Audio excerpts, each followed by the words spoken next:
Ladies and gentlemen, welcome back to a slightly different episode of the TweeCV Playcast. Now, we're doing this one because I play a lot of Darius, and one of the matchups that I struggle with the most is Aatrox. I just find that, you know, his healing's insane, his ult is, like, crazy, the spacing is really, really hard to do, the anticipation of where his Qs are and stuff. It's really, really difficult matchup. So I thought one of the best ways for myself individually to improve would be to just watch someone who's insane at Darius play the matchup really well, and just look at exactly what he's doing. So we're doing a slightly different version of the playcast. We're not going to watch the whole game. We're going to instead watch certain segments of the early laning phase that I've picked. I'm just going to tell you exactly what he's doing, and I'm going to break it down a little bit more analytically, break it down a little bit more, like, take a little bit more time with it, think about it a little bit more. So hopefully, that if you're struggling with the Aatrox matchup, this will be applicable at any champ, not just Darius. Hopefully, if you're struggling with it as well, you should be able to take something away from this. So yeah, well, we're just gonna watch that. All right, so starting off, we're in the Aatrox versus Darius matchup. I'm just gonna press play. Now, I want you to notice, in this video, we are not gonna focus on jungle tracking at all. Okay, we're just gonna focus very, very like laser focus on the micro decisions that this Darius player makes in lane, okay? I don't want to make it too complicated. I don't want to think about, like, obviously this player, he's insane. This is UN. He's, or UN Yor. He's the rank 1 Darius in China. He's better than Xiao Xiaomeng. He's insanely good at Darius, okay? So the decision-making processes that he will have, in terms of, like, what he's doing at the wave, outside of lane, so, like, his tracking of the jungler, his tracking of maybe mid-roams and stuff, that will be very high level, okay? So that type of stuff, I'm not worried about, okay? We'll deal with that in a later video. But in this video, all I want to look at is the way that he navigates the Aatrox versus Darius matchup in terms of the micro decisions he makes. So, level 1, all right? We're going to start with level 1. I want you to notice, he's taken Bone Plating, he's taken Demolish, okay? So there's no second wind, which means that he's in a lot of danger if it comes to taking bad trades, okay? One thing you need to notice. Second thing you need to notice, he's started Doran's Blade. Enemy Aatrox is playing Ignite Doran's Blade as well. Now, Doran's Blade means that whoever has priority over the wave, okay, has the better sustain in the lane, because of the Doran's Blade has life steal on it. So you need to be able to hit minions to be able to sustain. So if you have more priority over the wave, you have better sustain in Doran's Blade. Double Doran's Blade lane, you want priority over the wave. That's how it works. Okay. Those are the two things you need to understand. Now, when it comes to his plan in the laning phase, it's very simple. Level 1 Darius, you're extremely strong. You're a complete powerhouse. How do you abuse this? Very obvious, okay? The number one thing we want to do that wins the game, I'm going to turn this down a little bit.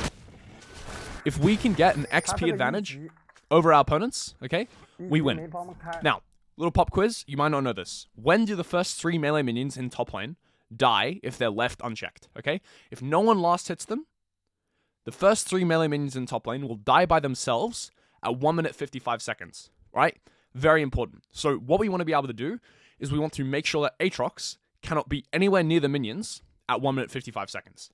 How do we force that? Well, there's one cooldown we need to worry about. Aatrox's Q is the only thing he can do to possibly contest us level 1. So we're going to try and get that on cooldown when 1 minute 55 seconds comes around. Aatrox's Q cooldown is 14 seconds long, and it resets every time he casts Q, okay? So, UN is thinking, hey, when there's 14 seconds before 155, so looking now, 140, okay? So 1 minute 40 in top right. You might be able to see that. I don't know, the little watch later things over it. Look, it's 140 in the top right up here, okay? It's now 15 seconds, 14 seconds, okay? So now if Aatrox uses Q, he's not going to have it to contest the minions, and watch what UN does. It's very simple, all right? It's very simple. He just right-clicks. He just right-clicks at him. Why? Because he wants Aatrox to use Q. Aatrox now use Q, 1 minute 43, it's not going to be back for when the melee minions die. So now UN just wants to make him use as many Qs as possible, because every time Aatrox uses Q, the cooldown resets. So look, he's just going to keep walking at him. Doesn't even care if he takes a bad trade here. He missed micros, backsteps into Aatrox Q. Doesn't matter, because he's going to get priority over the wave. He's going to be able to sustain it back, all right? He's going to get the XP lead. Aatrox uses Q3. Just going to walk back, and now we have the ability advantage. Look at this. Our W's back in 2 seconds. Aatrox's Q is back in 14 seconds. We can just stand here. Aatrox walks up, gets a little greedy, takes auto W to the face. Now we have wave priority. We get all 3 million XP. Aatrox gets 0. And now we are up 180 XP. Okay, so this means our level 3 timer is significantly faster. We have much more threat in this lane. And that's the little thing you can do to abuse cooldowns. Aatrox cooldown, by the way, came back at 2 minutes and 1 second. He used it on cooldown. UN will have this little internal timer in his head. Okay, so he sees it used at 2 minutes, 1 second. Next Q is going to come back at 2:15 if he doesn't use it again. All right? And he knows this time. He uses it again, 2:06. 2:20 is when the Q's coming back. This is something you use it again. 207, 221. All right, this is what UN's doing. This is what UN's doing in his head. So now he knows got a little bit of a timer. We can get priority over the wave. Stuff like this. All right, I'm just gonna jump us back about 5 seconds, 10 seconds to where we were, and I want to play something that hopefully it buffers that leads to a solo kill here in a second. Okay, and I want you to see if you can spot it. It's something that Aatrox does. That's a fuck up. You've already seen it. Let's see if you can spot it here. So he's just taking a bad trade level 1. He's down XP. Okay. Now, the worst thing you can possibly do, if you're down XP, is to give the opponent a wave state that is pushing towards them. And you want to see what Aatrox does here. He uses Q1, he uses Q2 on the minions. Okay, so now, look at how many minions Aatrox has compared to how many minions that we have. Aatrox has significantly more minions. You see this? He's got 5 caster minions at the back and 3 melee minions, compared to our 5 caster minions and 1 melee minion. Sorry, 4 caster minions and 1 melee minion, right? So now we are level 2 first, plus we have the wave pushing towards us. Alright, so Aatrox's Q is still on cooldown, by the way, because we have that timer in our head. Now, Aatrox is going to hit level 2 off of these 4 minions. We know that. It should be this next minion here. So now Aatrox is at level 2. He's going to take E second. Aatrox's only opportunity here is to try to salvage the lane with a good trade right now. Okay? Because the wave is slow pushing to us, we're going to hit level 3 first. We will be able to create a freeze with an XP advantage with Darius level 3 and exacerbate our XP advantage by zoning Aatrox off the minions eventually. So Aatrox has to take a good trade right now. Hopefully it stops buffering. Sorry, I don't know what's going on. Yeah, Aatrox has to take a good trade right now. Here we go. So when he hits level 2, he has to take QE. Here he goes. QE lands it. We backstep the QE without Q. Okay, so now we're just going to watch the micro here, okay? So UN is aware of the fact that Aatrox has to take a good trade right now because he knows this wave state's freezing. These are good players we're talking about. So Aatrox is going to QE. UN knows he's going to QE. So he sees the QE short. He sees the Q short, so he expects the E. Watch his mouse movement. Instantly flicks over and backsteps into the Q, right? It looks bad, but he knows that Aatrox has to E. He knows Aatrox has to E. So he instantly presses Q of his own. Really well spaced. So now Aatrox taking a bad trade, but he's playing Ignite, he's playing Conqueror. So Aatrox wants to keep this one going. What does Aatrox do after he uses Q1? He doesn't have E. We see the spacing here. He just presses Q2. UN again. He's anticipating the Aatrox ability, so he instantly steps down. He knows the Q2's coming. Once Aatrox has used Q1, he's missed it. He's used Q2, he's missed it. We can probably force his flash here. That's what UN's thinking, right? If we get his flash without using our flash, we win. We've got a 3-stack trade already. Aatrox has to back off here. Instead, Aatrox takes another auto attack here, uses Q3. We backstep it with Ghost. Aatrox flashes, which is good. Good flash from him. He has Ignite. He has his passive auto coming up, but we have 4 stacks on him here. And now W's coming off cooldown, right? Auto, W, flash. Aatrox uses Ignite, and good night, Aatrox. Very close because of the minion aggro, but it's not actually that close, right? So obviously lived on 12 HP, but at the same time, we've played this about as well as we possibly can. So I'll watch this again. So just watch how much he anticipates what the Aatrox is going to do. Again, he knows that Aatrox is going to hit level 2 off of this minion here. That's what he knows. When this minion dies, he knows it's level 2. All right, so he's backing off immediately. He's getting ready to backstep. Backsteps the second he sees the Q come out because he knows Aatrox is going to E. Presses Q of his own. Bang, lands it in the sweet spot. Auto, W. Well, he doesn't actually auto W, so that's a miss micro there. Could have got one more bleed stack, would have been less close. All right. Instantly down steps the Aatrox Q2, knows it's coming. He knows Q3's coming, pops Ghost preemptively. Steps in for one more auto, has auto W, Aatrox forced to flash. Now he's in a little bit of danger. Auto W finishes, flashes away. And the minion aggro almost finishes off, but we get the kill. And then look at the wave state here. So what would you do in this scenario? With this wave state, we've just solo killed our laner, he's not playing TP. What would you do? Alright, just think about what you do, and then we're going to watch what UN would do here. UN is thinning the wave a little bit, and he just resets. He doesn't try to shove. And the reason he doesn't try to shove is because he's playing Darius level 3, okay? He knows he can't shove, and this reset, if we go back, sorry, it's rank 1 CN video, so it's, the buffering's kind of annoying. We're just going to wait. This reset is the same as crashing the wave under the tower. Why? Because when you crash the wave under the tower, what happens is the opponent will lose all of the minions in the wave because the tower's going to kill the minions. That's how it works. So, if the opponent has a much bigger wave, it's the exact same shit. It's the exact same thing as just crashing under enemy tower. All right, this is a fairly simple concept. Should be understandable. This is a high elo, very like high masters. All right, so we're jumping straight back in. This is about 2 minutes in the future. There's been a couple plays that have happened since. I want you to look at this wave state. I want you to look at the XP. I want you to think about what could have caused this wave state to happen. Obviously, I don't know because I haven't seen the VOD, but you can make a very good guess. So we reset last time we saw with 500 gold. So we've obviously had another reset since then, and we've just come back to lane. We're full HP, full mana. So what would have happened is when we reset last time, if we look back here, all right, I showed you this before, the wave was slow pushing to us, okay? So we'd come back. When we come back, the wave would be really close to our tower, and it'd be very big. It'd be a very big wave.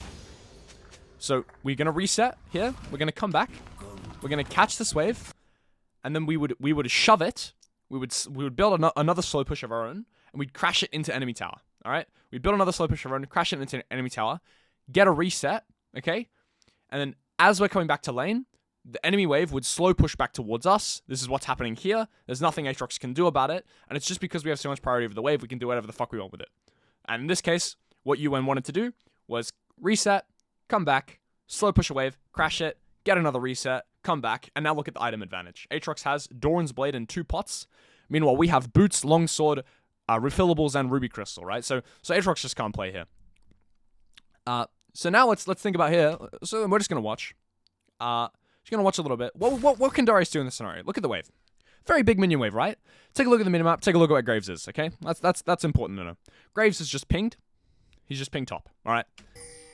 So Graves pinged top is a big minion wave. Aatrox sees this as a big minion wave, and he probably wants to take this fight, right? He's thinking, hey, I'm at my W. This is a big minion wave. If there's a chance I can get a solo kill here, it's right now. UN steps out of the W. This is very, very nice micro from him, okay? So the second he steps out of the W to remove the slow, he pops Q instantly. And look at where Aatrox is. He misses the sweet spot, but he clears the wave. So Aatrox's big minion wave, all right? Doesn't actually die that much. It only lost 1. But still, now he's in Aatrox's personal space. And this is a big deal in this matchup, okay? So Aatrox hasn't used Q1 yet.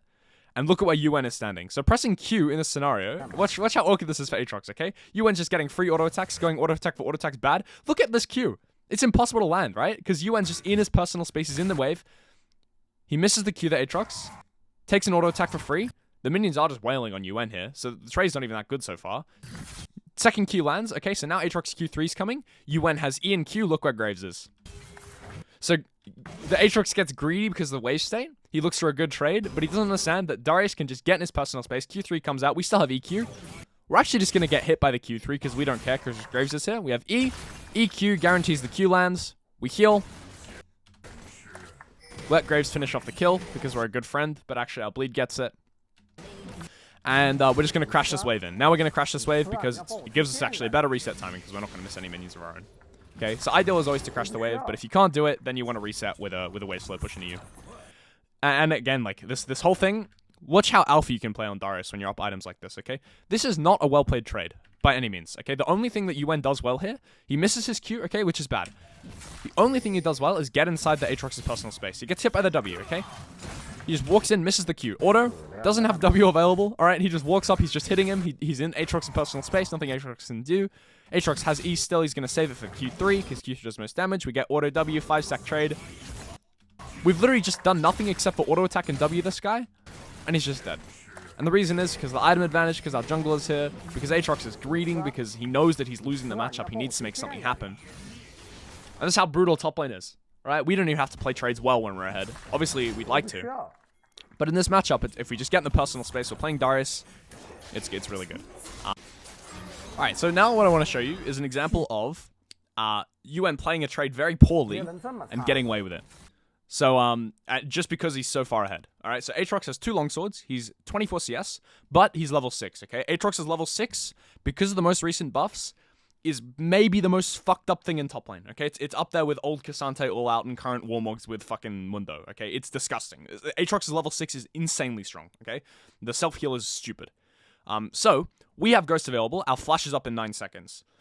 UN is gonna hit level 7 on the wave. So what he wants to do right now is he wants to start a trade while he's level 6. He wants to walk up. He just wants to take a scrap. He just wants to fight, okay? He has Phage. He knows he can space it. So watch what he does. He's just going to walk at him. He's just going to take the fight. He's very, very disrespectful here. Very disrespectful. Gets hit by the QE sweet spot, okay? Already bad. Already bad. Aatrox's Q stacks. We ghost. We managed to dodge that. Aatrox instantly pops ult. The bone plating's still up. Look at the healing from that. Aatrox has taken no damage so far. Auto W. We ghost out of the W though. So we've dodged Aatrox's Q2. We've dodged his W so far. That's good. We have ults available. Aatrox has 10 Conqueror stacks. The Q3, we get hit by the edge of it, which fully finishes off Aatrox's Conqueror stacks. We only have 3 stacks of bleed. 4 stacks of bleed. We're going auto for auto. Look our HP. Aatrox has Ignite. We hit level 7. And this is the crucial part. This is why we take the trade when we take the trade. Because we take the trade as we're about to level up. It's a really strong level up timer, okay? So this part's played well. But in terms of the actual micro of it, look at this. He's getting hit by everything. He's taken bad trade. He misses the Q3 again. Sorry, he misses the Q sweet spot again because Aatrox flashes it. Walks up, has E. Auto E, R, flash away. Right? So we play that trade very badly. We take a lot of damage from minions. But even still, we managed to get away with it. Why? Because again, it's the same idea. When we get into Aatrox's personal space, it's very hard for him to play. We are playing very well around our level up timer. I'm going to watch this trade from the start again. And we do have a good understanding of dodging the W and dodging the Q2. We get hit by the Q3 edge. We get hit by the Q1 sweet spot, which is bad. So take 130. Look at this again. Ghost in. So we pop Ghost early. All right? Very important in this matchup. Walk in, auto W. Walk out of the W. Auto. Get hit by the sweet spot of the... Oh, no, not the sweet spot. The edge. Full Conqueror stacks on Aatrox. Look at the HP advantage here. This is just what I'm talking about. The healing on Aatrox. Like, he's a full health bar up on us. We have auto W. Miss the Q. Aatrox flashes it. And it's looking bad. The Darius bleed finishes him off. So again, you can play around your level timers. You can play really aggressively in this matchup. It's all about getting on top of that Aatrox. Get on top of that Aatrox, you're feeling good. And playing around level timers is a really, really important part. Alright, so the takeaways, I'm just going to let you guys watch UN turn this Aatrox into a little cannon minion. But the takeaways from this video, I might turn it down slightly again, are that at level 1, the most important thing you can possibly do is get XP prior. How do we get XP prior? Well, we know that Aatrox, what's it called? We know that Aatrox Q has a 14-second cooldown. So we understand that, hey, melee minions die at 155. What we're going to do is we're going to walk up. We're going to force him to use his Q on me at around about 141. And then he won't have it to contest the melee minions. We get free XP prior. Then, how are we going to convert that lead? Well, when we're playing the all-ins, we're going to pop Ghost early so that we get inside of his personal space so that he can't play. Particularly if we get on him before he uses his Q1, it's really, really hard for him to play. Again, like I might jump back here so we can have a look. If we get on him before he uses Q1, it's really, really hard for him to play here. Like in this scenario, right, we're on top of him. He can't use Q without like missing it. So Q1 is a completely useless ability. He's just waiting. So that's one big takeaway. Then we look at the first solo kill again. Yeah, so personal space, using wave priority.